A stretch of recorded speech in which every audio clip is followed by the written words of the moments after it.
आशा आज बहुत खुश थी।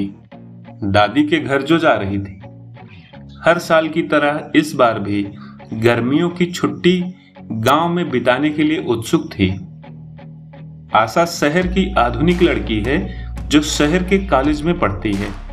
चंचल, नटखट और सपनों की दुनिया में रहने वाली है।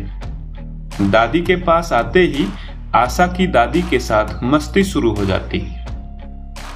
दादी पुराने विचारों को मानती हैं और आशा आधुनिक विचारों को, तो दोनों की प्यार भरी मीठी नोक झोंक चलती रहती है।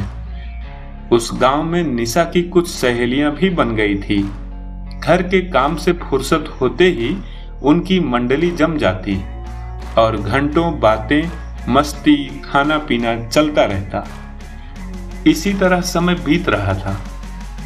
दादी के घर के सामने वाला घर, जो अक्सर बंद ही रहता था, आज उसकी किचन की खिड़की खुली देख आशा ने दादी से पूछा, दादी, सामने वाले घर में कौन रहता है? दादी ने बताया, कोई परिवार है जो यहाँ किराए पर रहता है।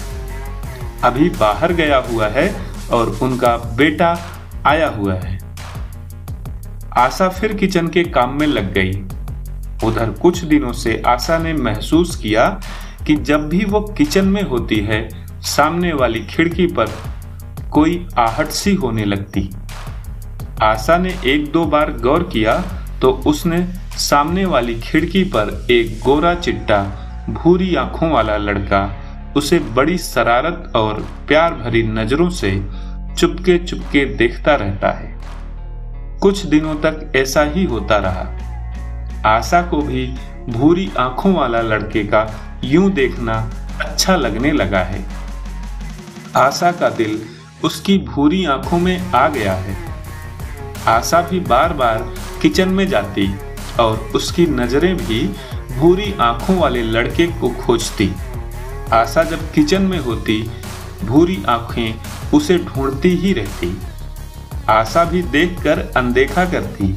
यह सिलसिला ऐसे ही चलता रहा। ना कोई बात, ना मुलाकात। दादी सुबह आंगन में बैठी किसी से बात कर रही थी।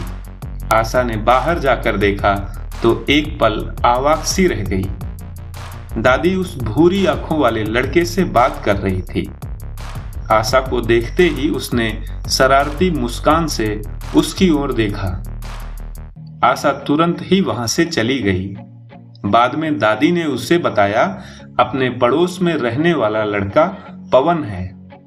नाम सुनकर आशा मन ही मन खुश हो रही थी। आशा को पवन की भूरी आंखें बहुत भा गई थी। उसकी नजरें भी उसे ही खोजती रहती। दोनों तरफ खामोशी थी, मगर दिल में हलचल थी। ऐसे ही वक्त बीत रहा था। पवन कभी कभी दादी से बातें करता और आशा को देखकर शरारती मुस्कान बिखेर देता। कभी किसी सब्जी वाले को बीच में रखकर कुछ बातें करता। आशा भी सब समझती, लेकिन खुद कुछ न कहती। पवन ने अब तक आशा से कुछ न कहा, बस दोनों दूर से एक दूसरे को चुपके चुपके देखते। अब तो आशा की सहेलियों को भी अनकही लव स्टोरी की खबर लग गई। वो भी आशा को छेड़ने लगी। वक्त अपनी गति से आगे बढ़ रहा था। आशा की छुट्टी खत्म होने वाली है। अब उसे वापस अपने घर जाना है। वो यह बात पवन को बताना चाहती है, मगर कैसे बोले? उनके बीच कभी कोई बात ही नहीं हुई। हर दिन की तरह आशा किचन में काम कर रही थी। अचानक उसने खिड़की पर किसी के खड़े होने का एहसास हुआ। उसे अपनी आंखों पर एक पल तो यकीन ही ना हुआ कि उसके सामने पवन खड़ा है। वो खुश हुई, लेकिन दादाजी के आ जाने का डर लगने लगा। पवन भी समझ गया। उसने कुछ ना कहा, बस अपनी जेब से एक पेज निकालकर खिड़की की जाली से फेंक दिया और तेजी से वापस चला गया। अब आशा का दिल जोर जोर से धड़कने लगा।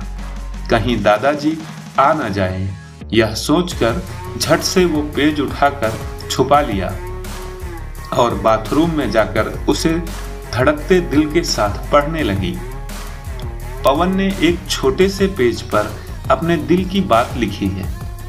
उसने अपने प्यार का इजहार कर दिया और आशा से भी यही सुनना चाहता है। आशा पत्र पढ़कर शर्मा गई। वो भी हाँ कहना चाहती, मगर इतनी आसानी से नहीं। सो उसने एक मस्ती सोची। उसने उसी पेज के पीछे लिखा, मेरी तो सगाई हो गई है। पवन भी बेसब्री से आशा के जवाब का इंतजार ही कर रहा है। आशा ने हिम्मत करके वो पेज उसी जगह से पवन को दे दिया और मन ही मन मुस्कुराई। मगर यह क्या, पवन ने उस मजाक को सच समझ लिया और लेटर पढ़ते ही उसका व्यवहार ही बदल गया। अब वो आशा से दूर होने लगा, उसके सामने नहीं आता और ना ही खिड़की पर आता।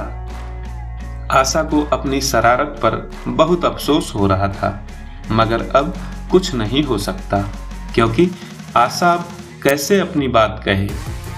अगले 2-3 दिनों तक आशा की नजरें पवन को खोजती रही, मगर वो सामने नहीं आया। आशा बहुत दुखी हुई। 1-2 दिन में उसे घर जाना है और पवन दिख भी नहीं रहा। वो चाहती कि आज पवन एक बार उसे दिख जाए, उसे जी भर कर देख ले और बता भी दे कि मैंने तुमसे मजाक किया था, मेरी सगाई नहीं हुई है, मैं भी तुमसे प्यार करती हूं। मगर पवन सामने नहीं आया। आशा वापस तो आ गई, लेकिन अपना दिल वहीं छोड़ आई। अब ना कोई पता ना नंबर, बस एक उम्मीद है कि अगले साल जब दादी के घर जाऊंगी तो सब सच सच कह दूंगी। समय बीतता गया। आखिर वो दिन भी आ गया जब पूरे साल भर बाद आशा दिल में ढेर सारे अरमान लिए दादी के घर पहुंची। घर पहुंचते ही सामने वाले घर पर नजर डाली। दिल बैठ गया उसका। उस घर पर ताला लगा हुआ था। इधर उधर की बातें करते करते धीरे से आशा ने दादी से पूछ ही लिया, यह सामने वाले कहीं बाहर गए हैं क्या दादी? दादी ने बताया, उन लोगों ने यह मकान छोड़ दिया। आगे आशा को कुछ सुनाई नहीं दिया। दादी बोले जा रही थी और आशा खामोश, बस खामोश सामने वाली खिड़की को एकटक देख रही थी। आज वर्षों बाद भी आशा उस भूरी आंखों वाले लड़के को भूल नहीं पाई है। उसे इंतजार है कि एक बार उसे देखने और सच्चाई बताने का मौका मिल जाए।